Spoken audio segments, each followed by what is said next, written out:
Interesting है और इसमें हमारे मित्र गोविंद नामदेव जी हिटलर नज़र आ रहे हैं, तो कुछ ख़ास देखने को मिलेगा, मुझे इसका विश्वास है। और मज़े की बात है कि हमारे साथ जो हैं वाइन अरोड़ा, ये नाम आपने पहले नहीं सुना होगा, वाइन। तो जो वाइन है वो तो फाइन काम ही करेंगे तो काम इनका फाइन होने वाला है। और मैं इसके लिए, इस फिल्म के लिए गोविंद नामदेव जी को और पूरी टीम को बहुत शुभकामनाएं देता हूँ। ये फिल्म लोग देखें और हिटलर के बारे में जो इसमें मज़ेदार बातें हैं, मज़ेदार उनका जीवन इसमें देखने को मिलेगा आपको, उसको देखिए और उसका मज़ा लीजिए। सर, आप क्या कहना चाहेंगे? अनूप सर से सपोर्ट मिल रहा है, सुनील पाल जी यहाँ पर आए, आपको लगता है कि बहुत बड़ा सपोर्ट है? ये बहुत बड़ा सपोर्ट है इंडस्ट्री में। अनूप जी ये इतने सीनियर हैं, but I am really feeling very honoured. मैं बहुत अपने आप को खुशकिस्मत मान रहा हूँ कि आज ये हमारे साथ हैं, इनकी शुभकामनाएं हमारे साथ हैं। और अब इनकी शुभकामनाएं साथ हैं तो मुझे पूरी उम्मीद है कि जनता और मीडिया से हमें पूरा सपोर्ट मिलेगा। बिल्कुल मिलेगा, ये सब हमारे दोस्त हैं जितने। हम लोग मेहनती हैं, हम सिर्फ बनाते हैं फिल्में अच्छी। उनको चलाने वाले दो लोग होते हैं, एक जनता होती है और दूसरा आप मीडिया लोग होते हैं। मीडिया, बिल्कुल। अगर आप लोगों का हाथ हमारे सिर पे रहा तो फिल्म को चलने से कोई नहीं रोक सकता। ये बिल्कुल सच्ची बात है, ज़रूर चलेगी फिल्म, ज़रूर चलेगी। सर, आपको लगता है कि इन दिनों कंटेंट ड्रिवन सिनेमा का बहुत ज़रूरत है और ये इस तरह वही चलती हैं फिल्में आज, वही चलती हैं जिसमें कुछ हो अंदर। केवल आज हीरो हीरोइन के फेसेस से फिल्म नहीं चल रही है। अब देखिए फिल्म आई हिंदुत्व ने तूफान मचा दिया ना। हिंदुत्व लोग देख रहे हैं, आनंद ले रहे हैं, क्योंकि कंटेंट है, उसमें एक संदेश है। तो इस तरह की फिल्में ही आगे आएंगी और चलेंगी, आगे भी देखिएगा। सर की हिंदुत्व फिल्म है, बहुत अच्छी फिल्म है और सब लोगों से रिक्वेस्ट है कि इस फिल्म को ज़रूर प्रमोट करें और ज़रूर देखें। Thank you so much. बाकी सर, हालांकि मिलना बड़ा कम हुआ है, लेकिन जब भी इनसे मिला हूँ, इनका आशीर्वाद लिया और इनसे जो पॉजिटिव एनर्जी आती है ना एकदम से, वो और किसी से मिलने से आज तक कभी नहीं आई इंडस्ट्री में मुझे। तो अनूप सर का मैं बहुत बहुत थैंक यू, शुक्रगुजार हूँ कि आप यहाँ आए और फिल्म से मुझे positive energy the. Thank you sir, thank you so much. कि फिल्म जो है एक नॉवल के ऊपर बेस्ड है और गोविंद जी इसलिए आया क्योंकि गोविंद जी एग्जैक्ट मैच करते थे कैरेक्टर से और उन्होंने जिस तरीके से निभाया, हमें लगा कि हम 1940 में जो वर्ल्ड वॉर है उसके जो ओरिजिनल हिटलर जी हैं वहाँ पहुँच गए। आप यकीन नहीं मानोगे, आप जब आप देखोगे जिस तरीके से इन्होंने निभाया है, आपको लगेगा ही नहीं, आपको ऐसा लगेगा कि किसी तरीके से इन्होंने दोबारा खींचा है, हिटलर को वापस लेकर आए हैं यहाँ पे काम करने के लिए फिल्म में।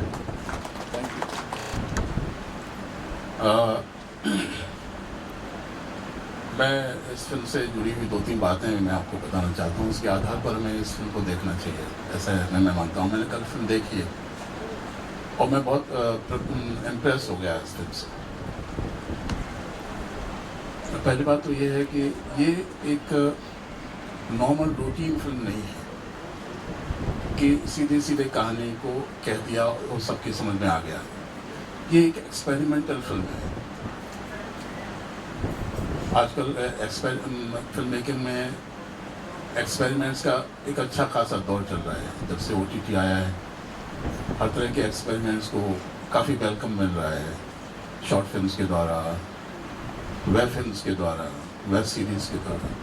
उसी से प्रेरित होकर ये फिल्म मुझे लगता है ये हमारे सामने आई है। दूसरे, ये फिल्म एक 14 साल के बच्चे को सेंटर में रख के उसके इर्द गिर्द बुनी गई है इसकी कहानी।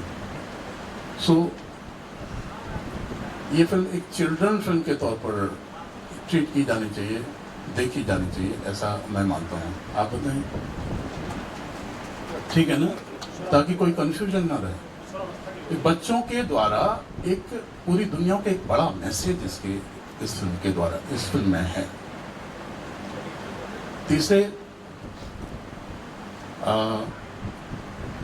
ये फिल्म बहुत ही लिमिटेड बजट में बनी है, सब लोगों ने हर तरह से सहयोग किया है।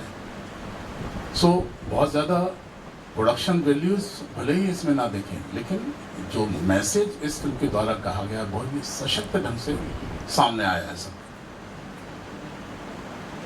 इसके बाद राजेश प्रसाद जी और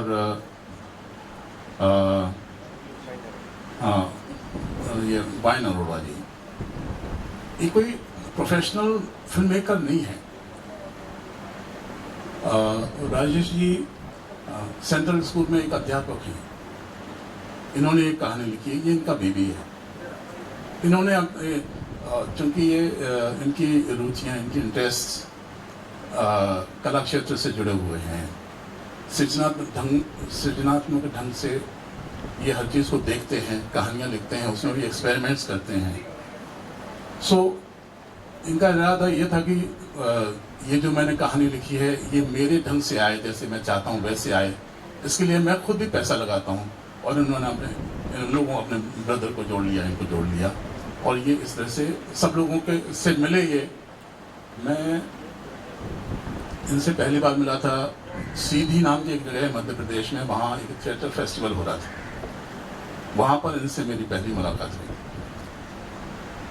उसके बाद फिर इन्होंने कहीं पढ़ा था कि मैं हिटलर का कैरेक्टर करना चाहता हूँ, इससे पूछा गया। कई लोग पूछते हैं, आप लोगों में से बहुत सारे लोगों ने पूछा है कि इतना काम किया है, 32 साल हो गए हैं, अभी और क्या इच्छा बाकी है?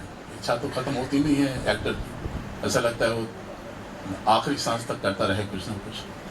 तो मैं नॉर्मली बताता हूँ कि हिटलर का कैरेक्टर मुझे करने का बड़ा चाव है। वो चाव इसलिए है क्योंकि हिटलर एक वो पेंटर था। हिटलर वो कविताएं भी लिखता था, उसने रोमांस भी किया जिंदगी में। ऐसा आर्टिस्टिक सेंसिटिविटी का बंदा वो 50 लाख से ज्यादा लोगों को कैसे कत्लेआम कर सकता है? ये जो विरोधाभास है एक व्यक्ति का, किसी की साइकोलॉजी का, उस विरोधाभास में, उस साइकोलॉजी में उतरने का बड़ा दिल था मेरा कि मैं उतरूं और जानूं कि एग्जैक्टली क्या है ये। सो इस वजह से मैं करना चाहता था। हालांकि इसमें हिटलर का कैरेक्टर पूरेपन के साथ नहीं आया है। एक सीक्वेंस है इसमें जिसमें ये बच्चा इमेजिन करता है, कहानी तो शायद बताएंगे, इमेजिन करता है वो हिटलर को कॉल करता है अपने इमेजिनेशन, अपने घर पर, और वो सब प्रश्न करता है जो पूरी दुनिया जानना चाहती है हिटलर से कि उसने ऐसा क्यों किया है, वो कैसा कर पाया ऐसा। और हिटलर उस डिस्कशन में सारे जवाब देता है। सो बहुत ज़्यादा पूरेपन के साथ नहीं आया, एक हिस्सा आया हिटलर का, लेकिन मैंने इसको ज़्यादा से ज़्यादा कोशिश की जितना जो मेरा तरीका है रिसर्च वर्क के साथ, डॉक्यूमेंट्रीज वगैरह देखी, उसमें 3 चीज़ों को मैंने ज़्यादा उस कैरेक्टराइजेशन में डाला है।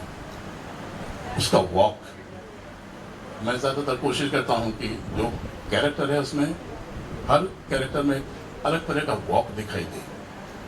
तो उसका वॉक, उसका बोलने का ढंग और उसका सुर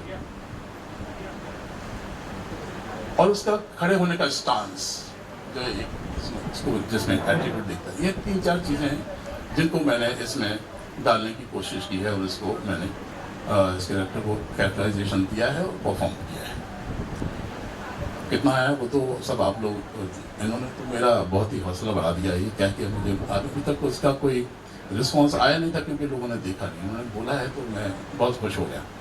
मैंने कल देखी थी फिल्म, मैं बहुत ज़्यादा खुश तो नहीं हुआ लेकिन मैं निराश नहीं हुआ और एक अच्छा संतोष सा हुआ कि थोड़े से में ही सही, लेकिन एक समझ लो एक सूत्रपात कर दिया। अभी मुझे अगर ये कैरेक्टर करने को मिले तो मैं अच्छा खासा उसमें जान डाल सकता हूँ हिटलर।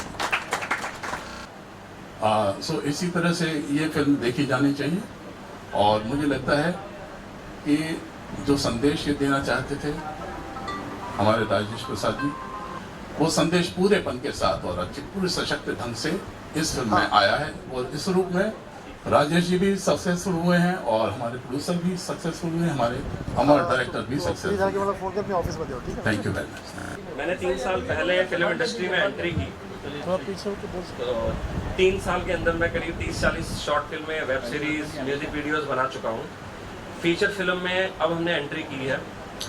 अभी ये फीचर फिल्म है जो मार्केट में आ रही है। दूसरी एक मॉर्निंग इन कश्मीर, कश्मीर आतंकवाद पे फिल्म बनाई है, जो कि शायद 2 से 3 महीने के अंदर आएगी। वो भी पोस्ट प्रोडक्शन में है। और अब टारगेट ये है कि प्रोफेशनल हम हैं नहीं, लेकिन हम प्रोफेशनल बन के दिखाएंगे, क्योंकि मैंने जो अनाउंस किया है कि हम हर साल मैं 3 फिल्में बनाऊंगा ही बनाऊंगा। 3 फीचर फिल्में हर साल आएंगी। तो हमारी एक फिल्म ये है, दूसरी मॉर्निंग इन कश्मीर रेडी है, जो सिर्फ पोस्ट प्रोडक्शन में DI रह रहा है, तो जल्दी आएगी। और तीसरी फिल्म जो है वो एक लव ट्रायंगल है, एक एज्ड बंदे का और एक जवान लड़के का और एक लड़की का, जो उस पर स्क्रीन प्ले पे काम चल रहा है। जल्दी उसकी भी शूटिंग शुरू हो गई। फिल्म की शुरुआत भजन सम्राट अनूप जलोटा जी से हुई हो और अंत गोविंद नामदेव जी से हो, तो समझ लीजिए वो सफ़र कितना सुहाना, कितना लुभावना और कितना सफल है। मैं समझता हूँ कि इस फिल्म में जो लागत लगी है, भगवान करे, ईश्वर करे, उससे 500 करोड़ 500 गुना ज़्यादा फिल्म कमाए। और हमारे वाइन्स अरोड़ा साहब, वाइन अरोड़ा साहब, दारू अरोड़ा साहब जो है वो मतलब और तरक्की करें, है ना, यही शुभकामनाएं। गोविंद जी के तो हम सब फ़ैन है ही, तो उनका जो भी प्रोजेक्ट आता है बेसब्री से इंतजार होता है। और इस बार तो एक तो हट के आए हैं, है ना, इन्होंने देसी देहाती सब रोल किए, अब अंग्रेज़ बन के आ रहे हैं, तो मज़ा आएगा, है ना। All the best. अभी तक लोगों ने सिर्फ हिटलर की फोटोग्राफ्स देखी है। हाँ जी। इस फिल्म में सबको असली में हिटलर नजर आएगा, क्योंकि सिर्फ मेरे ख्याल से 19 और 21 का ही फर्क रह गया। 21 ही होंगे, 21 यही होंगे असली हिटलर को बात करेंगे। तो यही कहते हैं कि यार तो एलियंस के पीछे ही पड़ा रहता है, मतलब इन्होंने उत्तर बनाई उसमें भी एलियंस, अब इसका नाम एलियन फ्रैंक। तो मैंने कहा यार अब जब तक एलियन यहाँ आ नहीं जाते ना, तब तक हम फिल्में ही बना लेते हैं, कोई बात नहीं एलियंस के ऊपर ही। तो बाकी इस फिल्म में गोविंद जी हैं, तो मैं बहुत श्योर हूँ कि अभी गोविंद जी ने जिस तरह पूछा, अमर में कुछ कंफ्यूजन तो नहीं है, तो मैं गोविंद जी को बताना चाहूँगा, जहाँ आप हो वहाँ कंफ्यूजन है ही नहीं। आप जैसे लेजेंड जहाँ पे हो वहाँ पे सक्सेस ही रहती है, तो कंफ्यूजन का मैटर ही नहीं है। तो मैं पूरी टीम का, गोविंद जी का, सुनील जी यहाँ, इन सब का बहुत बहुत शुक्रगुजार हूँ और उम्मीद करता हूँ कि फिल्म बड़ी सक्सेसफुल होगी। Thank you everyone. आप सबका बहुत बहुत धन्यवाद। जैसा कि सर ने अभी बताया, गोविंद जी ने, कि फिल्म में बहुत कुछ और चीज़ें कह सकते हैं। तो एक्चुअली जब सर से जब हमारी बात हुई और वो हम लोग स्टोरी एक बार देकर चले आए थे, लेकिन सर ने मेरी उम्मीद से 200 गुना ज़्यादा इस पर अपना वर्कआउट किया हुआ था। और जब पहली बार सेट पर आके और उन्होंने पहला संवाद बोला, तो आपको भी याद होगा सर कि जो लैंडलॉर्ड थी जिनका हमने घर लिया था, वो थरथरा के रोने लगी। तो ऐसा कुछ मेमोरी है हमारा। तो ये फिल्म आप लोग को बहुत पसंद आएगी।